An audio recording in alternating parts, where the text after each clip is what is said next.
Halo, selamat datang kembali di tutorial saya tentang Node.js. Ada nama saya Wildan Kurniadi dan kali ini kita akan membahas tentang Object Factory. Jadi Object Factory adalah ya, jadi uh,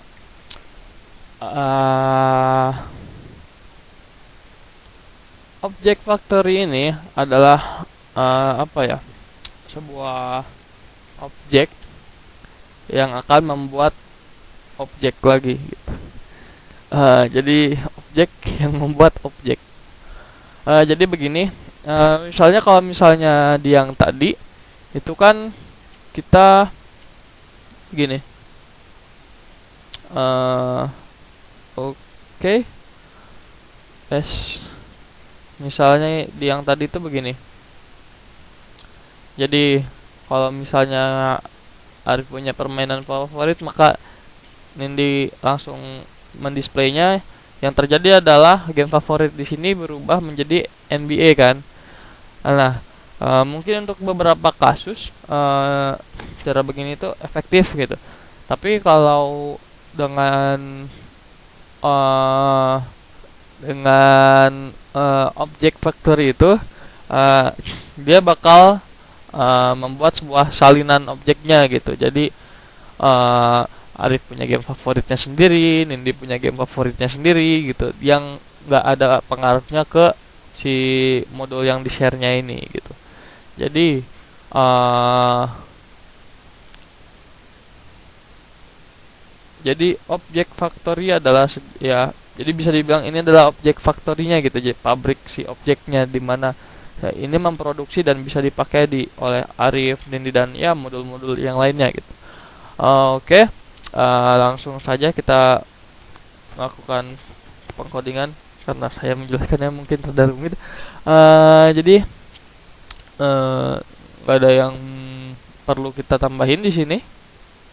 Nah, jadi karena kita akan membuat modul ini yang dimana si modulnya ini akan bisa membuat jadi adalah objek yang membuat objek lagi. Kita buat sebuah uh, anonymous function ya. Kemudian di sini kita tuliskan return karena kita akan yang akan kita buat tadi itu adalah game favorit kosong. Kemudian jadi apa yang dilakukan di sini adalah uh, si ya jadi fungsi ini adalah kita akan membuat sebuah fungsi yang ketika dimasukkan sebuah inputan dari sini dari asalnya kosong, dia akan mengembalikan si fungsi game favoritnya di mana berdasarkan inputnya. Jadi di sini akan menjadi 2K gitu. Dan kemudian ya sama halnya di sini nanti. Oke, kita sudah buat objek reference-nya. Nah, sekarang kita hapus. Udah need this anymore.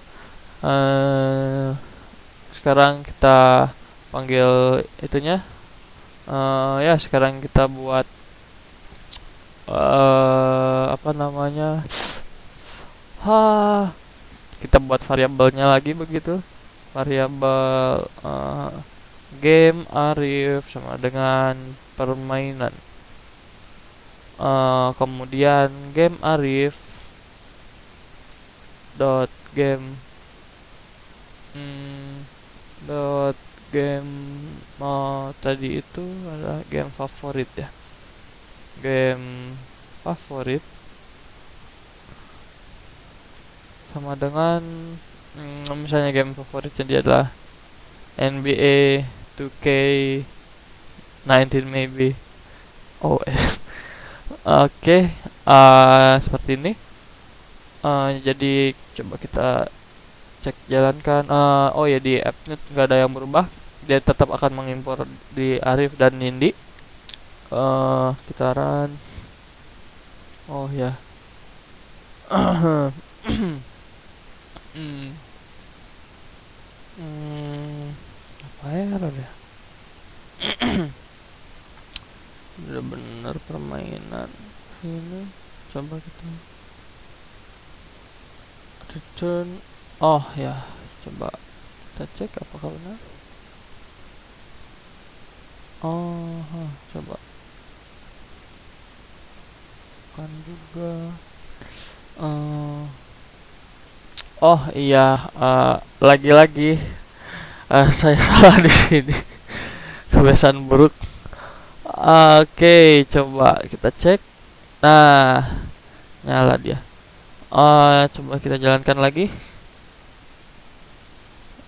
Game favorit ini adalah undefined ya, karena kita belum mengoutputkan game Arifnya. Tapi di sini sudah terlihat perbedaannya kalau sekarang dia dibaca sebagai undefined, bukan mengikuti ini ya. Ya maksudnya seperti ini. Tunggu kita selesaikan dulu yang ini. Console.log game Arif dot game favorit. Kita tambahkan game favorit Arif adalah NBA 2K19. Oke, so what? Oh ya, jangan lupa. Kemudian ini juga sama.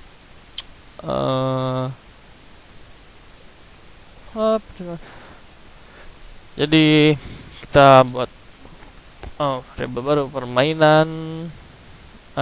Oke, misalnya game Nindi.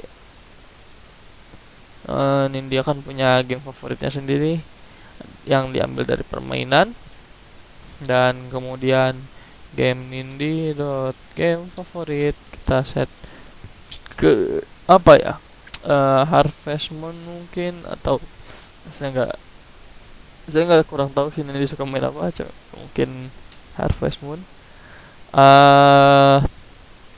Console.log ya console.log game Nindi dot game favorit. Oh ya, satu lagi jangan lupa, game favorit Nindi adalah oke.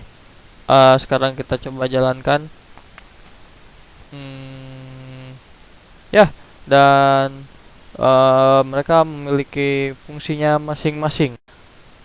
Oke. Nah, jadi perbedaannya adalah kalau dibandingkan dengan yang tadi, kalau misalnya yang tadi yang kita bahas tentang sebelum object factor ini, oh ya, sharing modules itu, apa yang ada di sini akan dibagi ke semua, dan jadi konsepnya itu kurang lebih seperti ini. Ketika si Arif memanggil fungsi game, kemudian dia ini fungsi gamenya ini, si objek gamenya ini akan berubah, si game favoritnya berubah menjadi 2K. Kemanapun dia dibawa sampai dia bertemu sebuah ini lagi, maka dia akan diganti gitu kan. Nah, kecuali kalau kosong. Jadi mungkin ada beberapa teman-teman yang nyoba dan mungkin nggak begini, tapi dengan cara yang biasa gitu, misalnya game ini di favorit Harvest Moon gitu ya, dan langsung begini aja gitu, dan langsung console.log sama saja, cuman misalnya tanpa menggunakan return, jadi dia langsung sebutkan game favoritnya. Perbedaannya adalah kalau dengan object factory ini, yang kita ambil itu adalah si strukturnya atau kerangka si objeknya gitu. Jadi kita ambil lihat si game favoritnya kosong, kita pakai yang kosong itu di Arif, lalu kita timpa dengan NBA 2K itu di Arifnya saja, tidak di gamenya, atau sebaliknya gitu. Jadi makanya ini kenapa bisa berbeda. Coba kita kosongkan misalnya kosong. Kita jalankan ya. eh Coba kita tes. Begini hasilnya. Jadi begitu ya, jadi harus ada isinya sendiri gitu ya. Dia harus memiliki ininya apa teh namanya, punya isinya sendiri lah gitu, harus punya bentuknya. Oh iya, ini jadi gini, saya belum ini permainannya. uh, Game var game indie sama dengan permainan ya. Kemudian coba kita cek untuk kosongkan lagi, saya ada yang kelupaan. Jiran dan ya, nah sekarang bisa kosong. Kenapa? Ya karena itu dia menggunakan nilai yang kosong, jadi si objek referensinya ini dia nggak akan apa ya, bukan, jadi si objek asalnya ini, objek yang akan kita pakai itu dia nggak akan dirubah sama modul-modul lain gitu, sama kelas-kelas lain. Jadi ya, mungkin itulah bisa dilihat, kalau segi coding mungkin lebih mudah dipahami. Mungkin itu saja untuk tutorial kali ini. Terima kasih telah menonton dan sampai ketemu di video selanjutnya.